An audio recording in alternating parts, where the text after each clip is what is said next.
Viewers, ఈ రోజు కోనసీమలో ఉన్న ప్రకృతి అందాలను, పురాతనమైన కట్టడాలను, అలాగే సాక్షాత్తు చంద్రుడి చేత ప్రతిష్ఠించబడిన శ్రీ సోమేశ్వర ఆలయానికి వెళ్దాం రండి. ఈ వీడియోను ఎక్కడా స్కిప్ చేయకుండా చూడండి.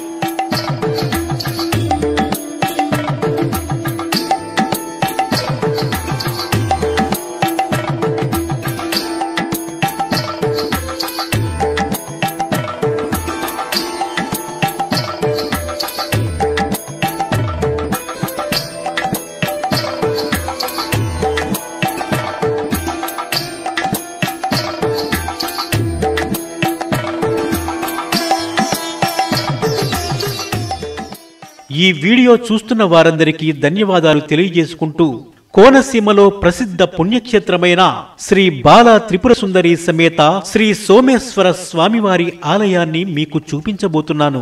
స్థల పురాణం ప్రకారం సూర్యుడు ప్రతిష్ఠించిన శివలింగం ద్రాక్షారామం శివలింగం.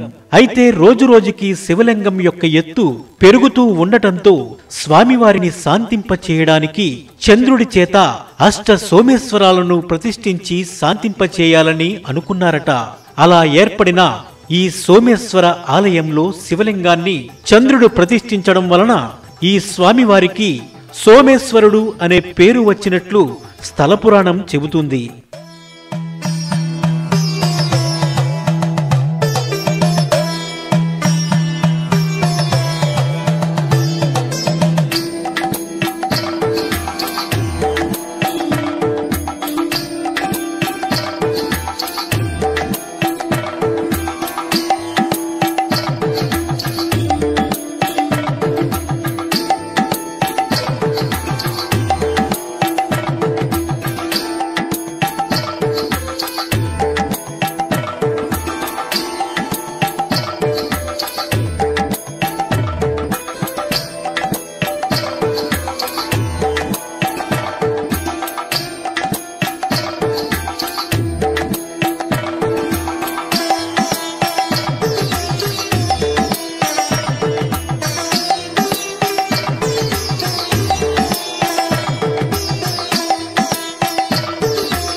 శ్రీ సోమేశ్వర స్వామివారి పూర్తి ఆలయ చరిత్రను ఆలయ ప్రధాన అర్చకుల మాటల్లో విందాం.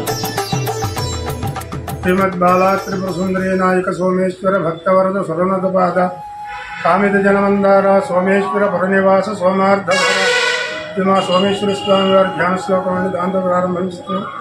ఈ సోమేశ్వర స్వామి గురించి తెలుసుకోవాలి అంటే ముందుగా మనం కాస్త ద్రాక్షారం గురించి ఆలోచించాలి.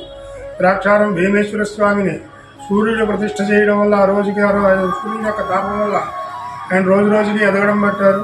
ఆయన శాంతింపజేయడానికి ఆయన 8 దిక్కుల 8 అష్ట సోమేశ్వరాలు ప్రతిష్ఠించినట్టయితే ఆయన శాంతిస్తాడని నిర్ణయం చేసుకుని ఇది వాయవ్య దిశలో ఉన్న సోమేశ్వరుడు. ఇక్కడికి చంద్రుల వారు ప్రతిష్ఠ చేయడం కోసం ఇక్కడికి వచ్చేసరికి స్వామి స్వయంభూగా కూర్చుని తపస్సు చేసుకుంటున్నారు. తపస్సు యొక్క శక్తి వల్ల ఆయన ఒక అగ్నిగోళం కింద మారితే అందులోంచి వచ్చే వేడిని తట్టుకోలేక ఇక్కడ నందీశ్వరుడు వారి మొహం పక్కగా పెట్టుకుంటున్నారు కాస్తంతా. అప్పుడు నందీశ్వరుడు వరం ఇచ్చారట, ఓ కంటితో భక్తులను చూస్తూ ఓ కంటితో నన్ను చూస్తూ భక్తులు చెప్పే కోరికలు నా చెవిని వేయి చెప్తావని చెప్పి నీకు తదాస్త అని చెప్పడానికి వరాన్ని ఇచ్చారట. అప్పుడు చంద్రుడు ఇక్కడ నివాసం అండి శివదీక్ష తీసుకుని సోమగుండాన్ని ఏర్పాటు చేసుకుని ఆ సోమగుండంలో 41 రోజులు పంచవటధుల్ని ఆవాహన చేసుకుని ఆ జలంతో ఈ స్వామిని శాంతింపజేసి తద్వారా భీమేశ్వర స్వామిని శాంతింపజేసినట్టుగా మనకి శివమహాపురాణంలో భీమఖండంలో వస్తున్న ఈ చరిత్ర అంతా కూడా చదివేవారు ఎవరైనా ఉంటే చదువుకోవచ్చు. ఈ అందుచేతని ఇది మహాప్రసిద్ధిగాంచింది. దీన్ని చిన్నకాశీ అని కూడా అంటారు. దీనికి మరో పేరు సంతాన సోమేశ్వరుడని, ఆరోగ్య సోమేశ్వరుడని. ఆరోగ్యం కావాలనుకున్న వారు ఇక్కడికి వచ్చి దర్శనం చేసుకుంటే ఆ స్వామి ఆరోగ్యాన్ని ఇస్తాడు. అలాగే సంతానం కావాలన్నవారు ఈ స్వామికి వచ్చి 11 సోమవారాలు 11 చెప్పులు ప్రదక్షిణాలు చేసి స్వామికి ఏకాదశి రుద్రం అభిషేకం చేసుకున్నట్టయితే వారికి సంతానాన్ని ఇస్తాడు ఈ స్వామి.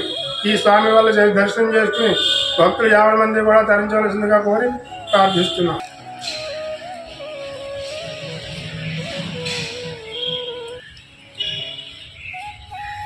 మొత్తానికైతే సోమేశ్వరాలయాన్ని మీకు చూపించడం జరిగింది. నేను చాలా కాలం నుంచి వద్దాం అనుకుంటున్నాను.